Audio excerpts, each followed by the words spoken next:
Hello, everybody, and welcome to True Crime Banter, the podcast aimed at bringing you your dose of murder relaxation. So, just sit back and enjoy.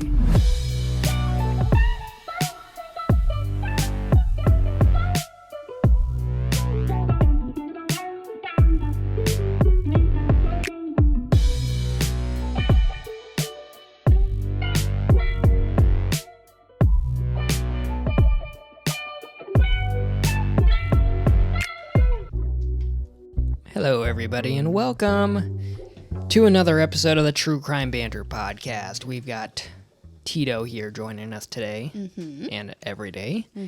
And today, I finally did something productive for the podcast and wrote a case. It's been a few. Who's counting? Oh, you, but No, only really personally. Not. No, I don't care.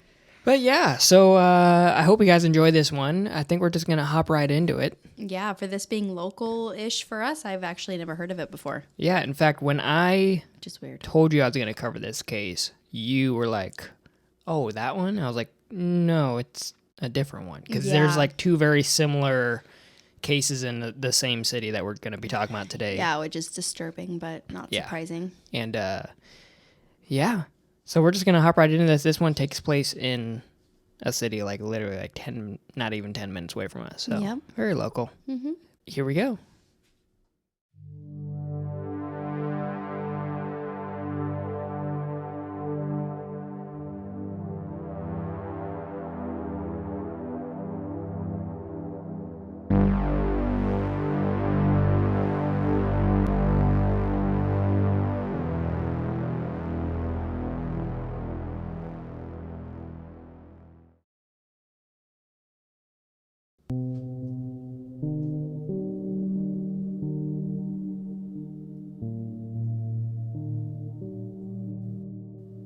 January 4th, 1997. A mere few days into the new year. The holidays were over, Christmas had come and gone, and while the first month of the year marks a time for goals and resolutions for many, what happened this morning would alter the trajectory of two boys' lives forever. It begins in a small park in Bellevue, Washington, a sister city to Seattle. Two young boys are doing what any two young boys would do in a park, playing. When they come upon a pile of clothes in the bushes. Now, nowadays, with the unfortunate rise in homelessness throughout the area, that wouldn't really seem like a big deal. And honestly, to be, I guess, honest, even in this instance, it didn't seem like much. The two boys continued playing on. It wasn't until the next day that the same two boys returned to that same park, inspected the same bush expecting to see that same pile of clothes laying in it. Except this time, they realized that what they were looking at was not a pile of clothes at all. No, what they were looking at was the dead body of 20-year-old Kimberly Wilson, strangled to death with the cord still wrapped around her neck. Immediately, the boys ran home, told their parents about what they had found, and just as quickly as the boys had reported the body, the Bellevue police was at the scene. Immediately, it was clear that there was a definite struggle. The cause of death was obvious, death by strangulation, but defensive wounds on Kimberly's body show that she was both conscious and fighting back against whoever the attacker was. After searching the local areas of the park, Bellevue police were fortunate enough to have located a matching driver's license to the body found, giving them a name to the unknown victim. That name, of course, being Kimberly Wilson. With her identity now known, the next step for detectives was to visit her home, to not only inform her family of what had happened, but to find out if they had any idea of who could have done this to her. When Detective Jeff Gomes pulled up to the Wilson household, everything was seemingly normal. The family cars were parked out front. Christmas lights lit up the exterior, welcoming in the new year, but the moment he got up to the front door, he knew something was off. With a driveway full of cars, You would think there'd be some sort of liveliness coming from outside, but instead, all he saw was dark. Not a single light turned on inside. Maybe Kimberly was home alone the night she was attacked. Maybe the family was gone on vacation. But even then, most people would usually leave at least one light on in the house, to make it at least look like someone's home. But not here. As Detective Gomes peered through the front window, he saw nothing but what looked to be an empty house. So being the sleuth that he is, he started to walk around the home. And when he got to the sliding doors still left open from the night before, that off feeling in his stomach immediately escalated. Bellevue Police, is anybody home? I repeat, Bellevue Police, is there anybody in here? Detective Gomes yelled into the darkness, but his response he did not receive. So in he crept, with his backup officer right behind him, guns drawn, not knowing who or what he might come upon. And what he walked in on, he was not prepared for. Downstairs was quiet, about as normal as can be, aside from the silence. But as they made their way upstairs, the reality of what happened was starting to show. The walls and ceilings were spattered with blood. The first room he entered was the master room. On the bed in that room laid Kimberly's mother, Rose Wilson. And on the floor, Kim's father, Bill. Both of them dead. Both having separate stab wounds to the upper chest and neck area, and both having had their head bashed in multiple times via a blunt object. Down the hall laid another body. It was Kimberly's 17-year-old sister, Julia. She seemed to have had heard the commotion going on outside her room, because reports say that Julia had put up a fight against the attacker. She was found with a broken arm, along with the same deadly wounds found in both her parents. 4 dead bodies, 2 separate locations, and no witnesses. That's what investigators were left with. So they started their investigation in the simplest way and began interviewing the neighbors. Reports about the Wilson household were seemingly great all around. Everyone had only good things to say about Bill and Rose. There was, however, one blemish on the family's record, quote unquote, and that's that about a year prior to this, there was a domestic disturbance called in. Apparently, Kim and her parents had gotten into a bit of an argument, enough so that the neighbors thought it would be a good idea to call the police in. It seems that, although things were heated, the family was able to move past it and continue on with their normal, everyday lives. Kim's turbulent relationship with her parents seemed to be an on-again, off-again type thing. Counselors from her high school, the same high school that her sister Julia was currently attending, explained that during Kim's senior year, she would consistently discuss issues that were happening at home. You could almost say that the domestic disturbance call was the culmination of years of disagreements. One thing that investigators were able to take away from the reports that they received from Kim's high school friends is that after graduation, Kim started to associate herself with a less than friendly group of young adults. This group aptly named themselves the Saturday Night Denny's Club, because as you could probably guess, they would spend their Saturday nights at the local Denny's, sipping on coffee, smoking on cigarettes, and simply put, just chatting. It's not clear exactly how many people made up this ragtag goth group, as some news sources report it, but we do know the names of 3 people that are or were at some point sitting in those same Denny's booths. Those names are Sarah Lamp, Alex Barani, and David Anderson.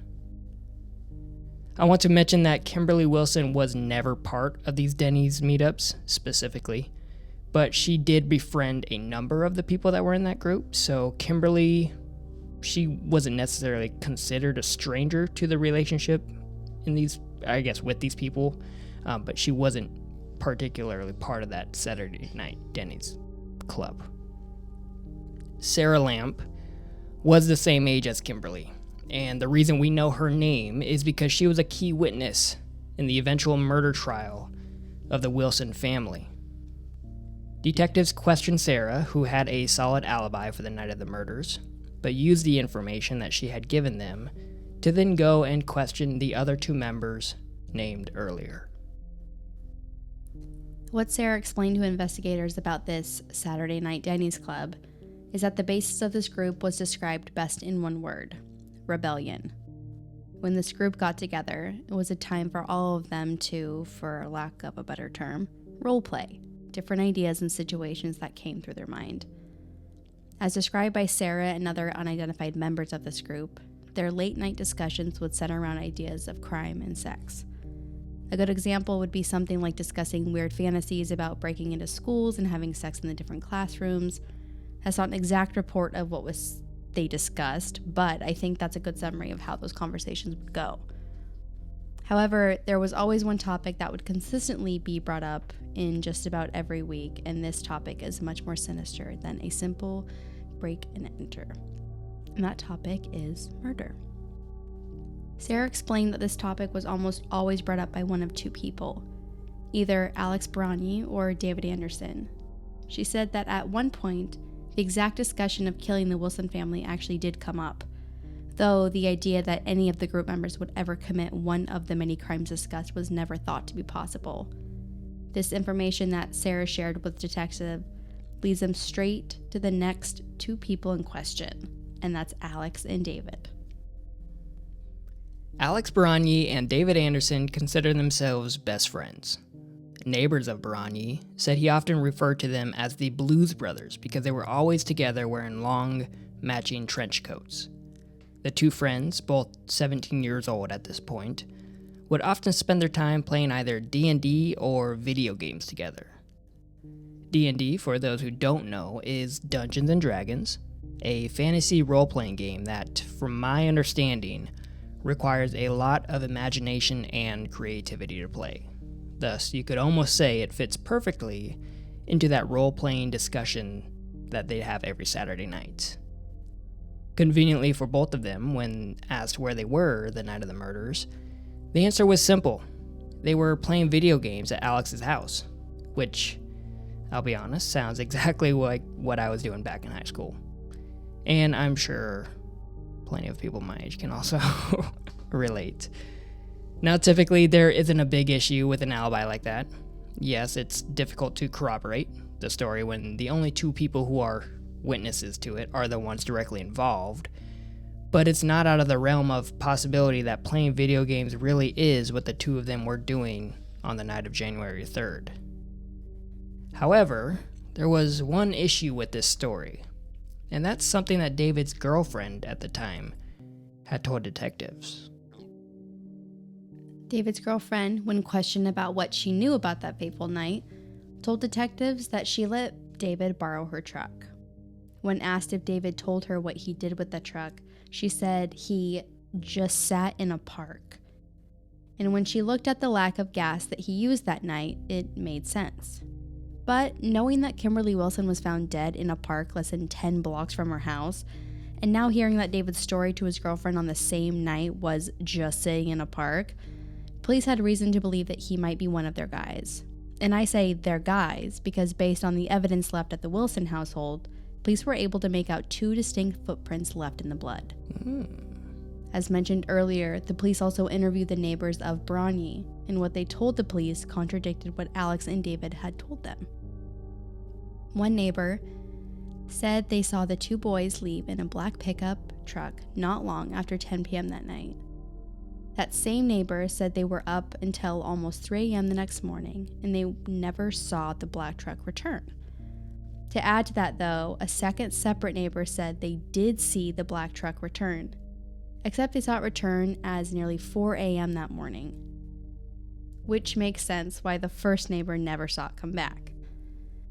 So with this information, coupled with the bloody footprints and the story that David's girlfriend was able to provide, police were damn near positive these two had something to do with the murders of the Wilson family.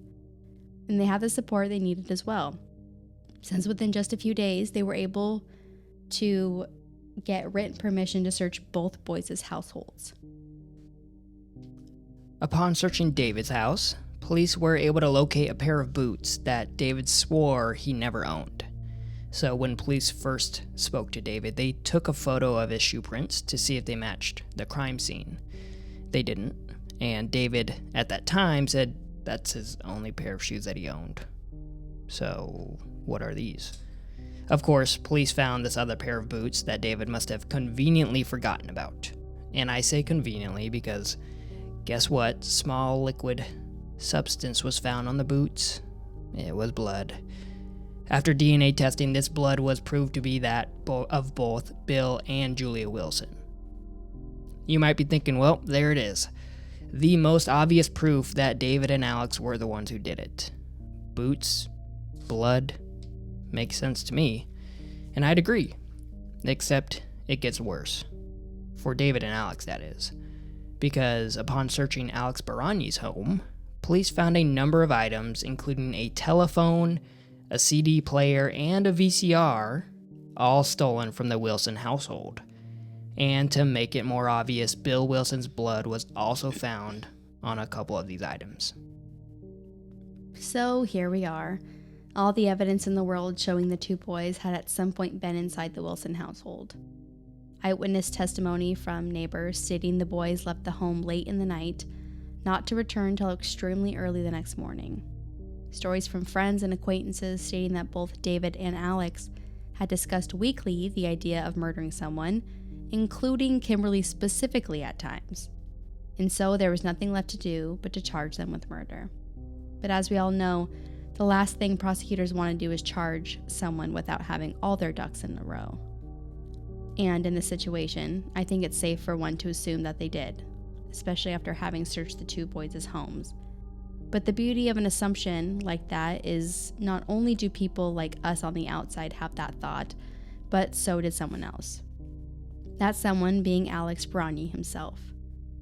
Just 5 days into this investigation, police brought in Alex Barani for some more questioning. And during that questioning, Alex confessed to the murders of all 5 of the Wilson family members.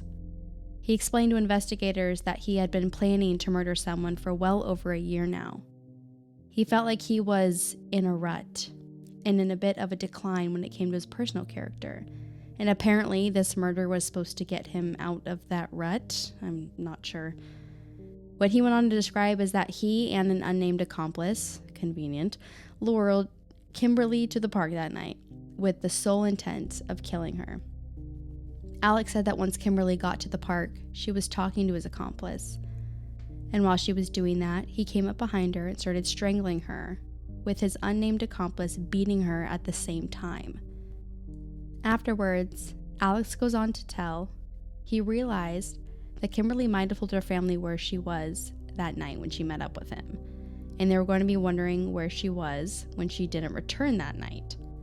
So, as logic tells, the only sensible thing to do next was to kill her entire family. No witnesses, no problem. Oh, okay, sure. So Alex and his accomplice did just that. They took a baseball bat and a combat knife, snuck into the Wilson household, and proceeded to take the lives of the remaining 3 members of Kimberly's family. Afterwards, stealing the previously mentioned items from the household because, hey, if you're going to kill the family, you might as well get a VCR out of it. Makes sense to me, I guess. Throughout Alex's retelling of that night in question, he consistently refused to name his accomplice. But if you're thinking what I'm thinking, we both know it has to be David. So the next day, police decide to bring David into the station. And what do you know, suddenly David's story about being with Alex that entire night changes. David claimed that he lied about being with Alex. Instead, he took his girlfriend's truck and, without any purpose whatsoever, just drove back and forth on the I-90 freeway between Bellevue and Seattle. Back and forth, Bellevue to Seattle.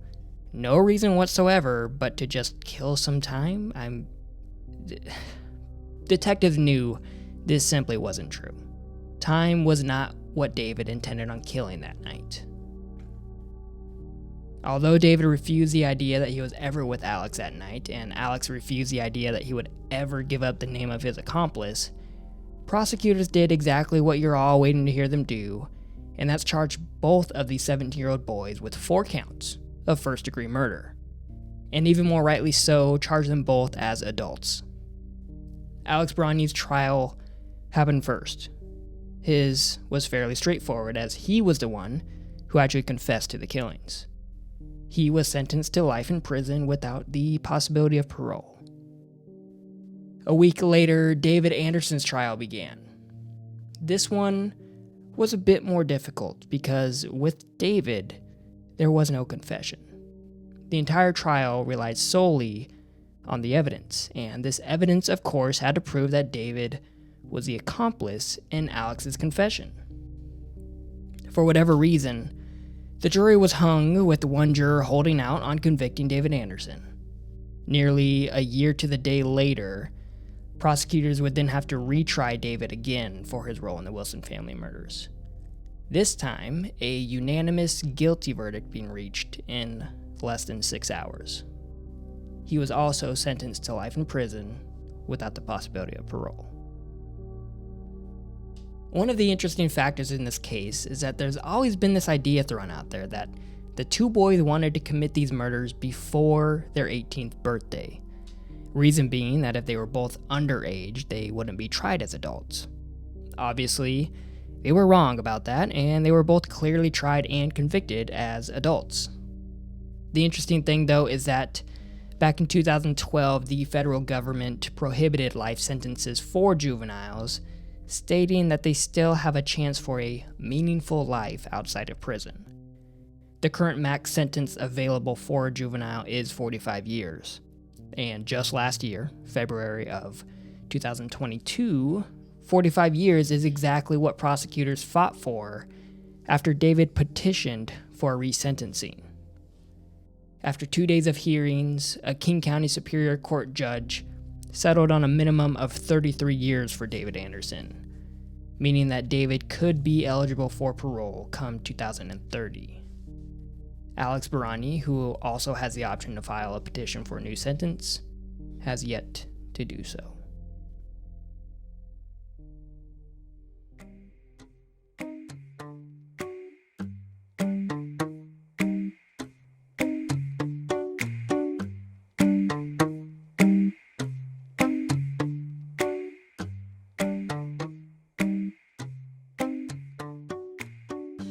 So that is the story of, I guess, not just Kimberly Wilson, but the entire Wilson family. Right.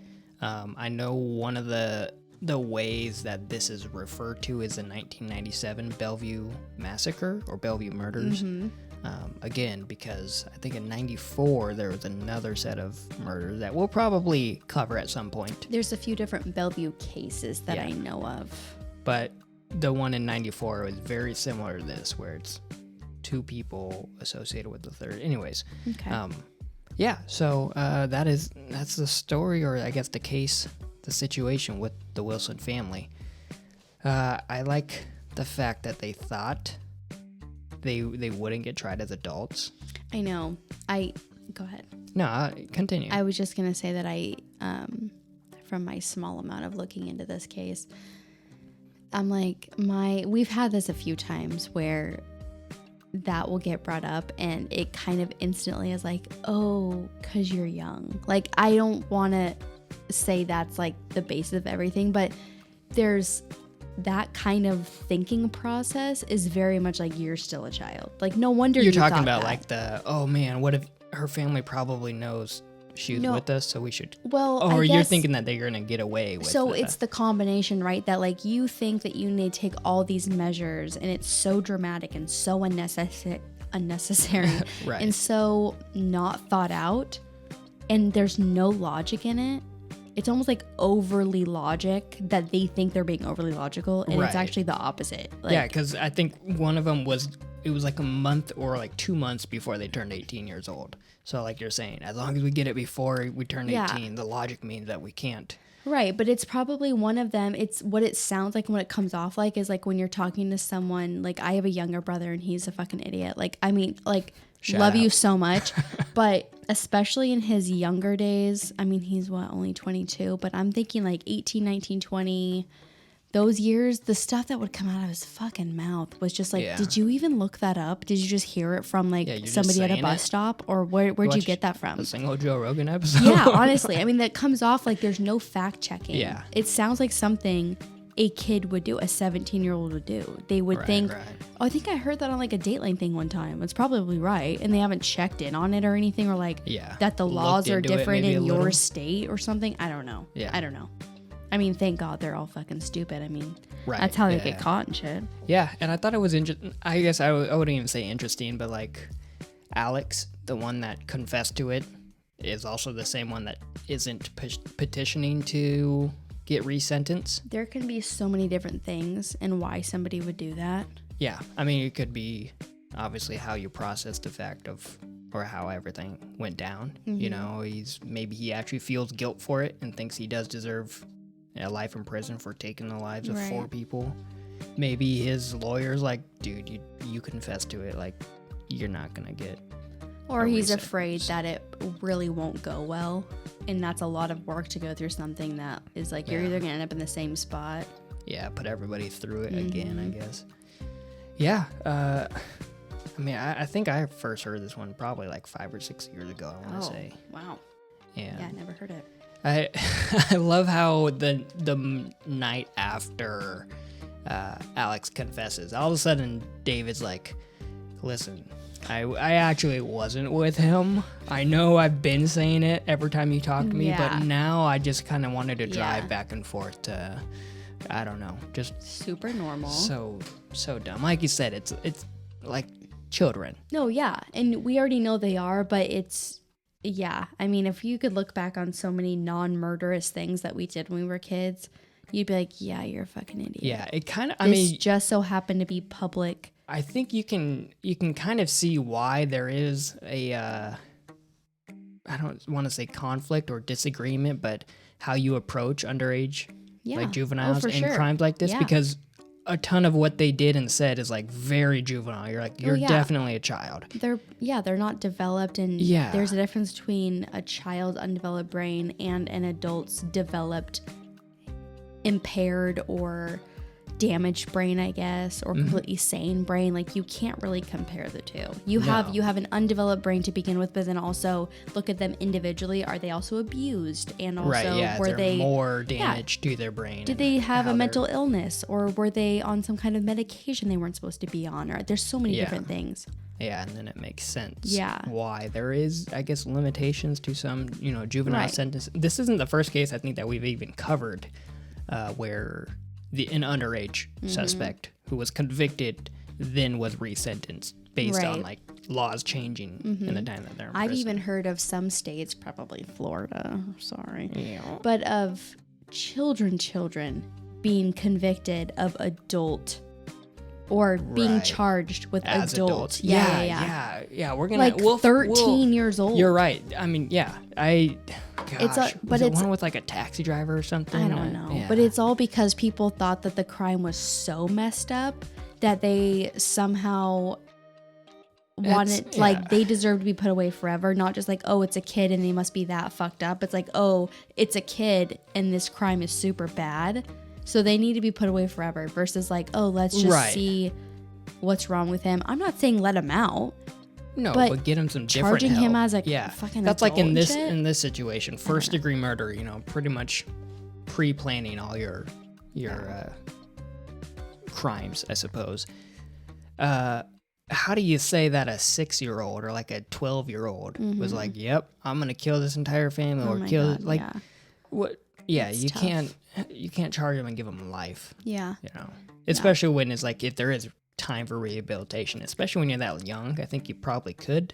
I have a question. When you were doing your research, did you see anything about there being a financial motivation in this? Because I heard it mentioned where Kimberly owed one of them money. Yeah, $500. And that was like... So there was a lot of information that I didn't bring up in this case because I couldn't really substantiate it or solidify it. Because there was a theory that David was owing Kimberly about $500, and there was like a written note in Kimberly's bedroom that he signed saying that he would pay her back within the year. Yeah, she made him sign a thing that was like, yeah, I'm going to pay you back. Yeah, which even in that situation, that's where maybe the juvenile part comes in, where it's like $500 for the life of 4 people. Like, right. So that could be just part of it. Could be all of it. Who knows? Yeah. There was also a story about how David, I believe it was David and Kimberly, were on again, off again dating. And obviously there was a 3-year age difference. One's in high school, one's out of high school at this point. And this was before she moved. Like out?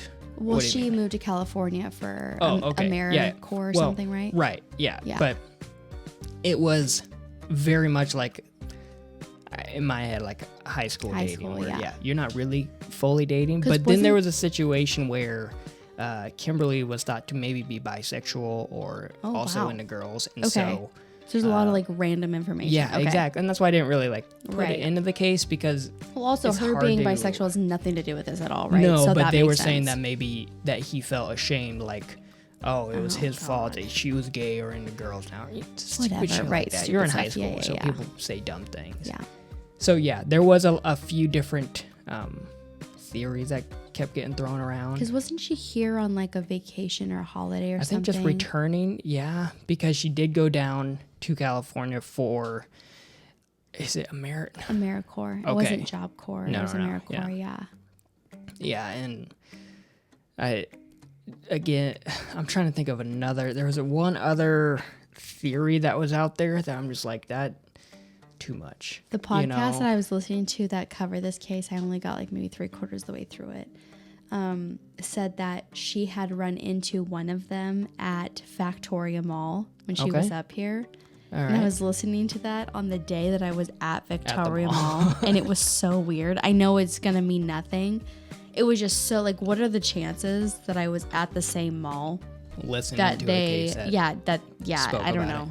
I was like, am I standing where they ran into each other? It was just fucking weird. Was I don't know. This Red Robin? I don't know. Hold on a second. Yum. There was a few things that there's a website, maybe I'll link to it in the description, that has a lot of just random details. Okay. Again, I went through them all. Some people like that. Yeah. And maybe for the entertainment purposes, you could be like, ooh, possibly this, possibly that, but possibly you. Yeah. Mm-hmm. But to just say that that's what it is. Yeah. I looked into most of them, or most of the ideas, and it's just like only like one story mentions it. One news article. I even went into like the AP news like articles from, or archives from 1998, when like the trial was going through. Mm-hmm. And it's just like, it's interesting because it sounds like it's happening today. Yeah. Like the way that they cover news, still exactly the same today when it comes to like situations like this. But so I'll link that in case people want to, I don't know, have their own theories. It's kind of, I don't know, just these, I don't like to go too long at the end of these, because I always have my thoughts, but I don't really have too many thoughts on this one. But I think that's a good thing, just because straightforward. Yeah, and it's, I'm not going to say that everyone's going to agree with the sentencing and the years and whatever, and maybe how the trial went and stuff, but anytime someone is successfully put away, I always feel better about it. Obviously, I'm not a family member of the victims or anything, and so there's always going to be a whole different set of emotions for someone personally connected to it. But as far as on this side of it, family members of Alex and David too, they might have a different opinion because of that. Yeah, as a listener, I think I just take like a deep breath, like, oh, okay, like at least they're put away and it's not some mystery of who did it. Right. Yeah. And out there. Right. Yeah. Yep. And even so, somewhat closure, I guess. At least you're not wondering who did it. Yeah, and it's almost with the juvenile aspect of it. It kind of makes it easier to be like, they were dumb kids. Like the idea to be like, I wanted to do it because I was in a rut is a little ridiculous. Yeah, it kind of reminds me of the Scream murders you did, where you're children. Like you think that this is a thing that you've seen on TV before that you get away with, that's just something you do, and then you move on with your life, and then reality fucking punches you in the face. Yep. And you're in jail for however many years, and you get out and you're basically grandma age, whatever. Yeah, imagine. I mean, Yeah. he would be like 50 or something by the time he would even. Yeah. You're in a courtroom hearing what your sentence is and doing the math of how old you'll be when you get out, and that, you do your growing up in prison. Yep. And so then it doesn't occur to you like, oh, I just fucked okay, myself. now I get it. But it's too now late. I You're have to already, think of it like an adult. But exactly. Yeah, well, I finally did something around here. I did it, everybody. Thank you. Yeah. Please don't leave any mean comments to me because I am very sensitive when it comes to Just kidding. Anyways, No, I hope you not. guys... It's me. I'm the crier. If actually you get, leave a review on Apple Something. Review. Leave something It's on Spotify. fine. And I guess that's been another episode of the True Crime Banter Thanks podcast. for listening, everyone. Absolutely, and we will talk to you in the next one. Bye. Adios.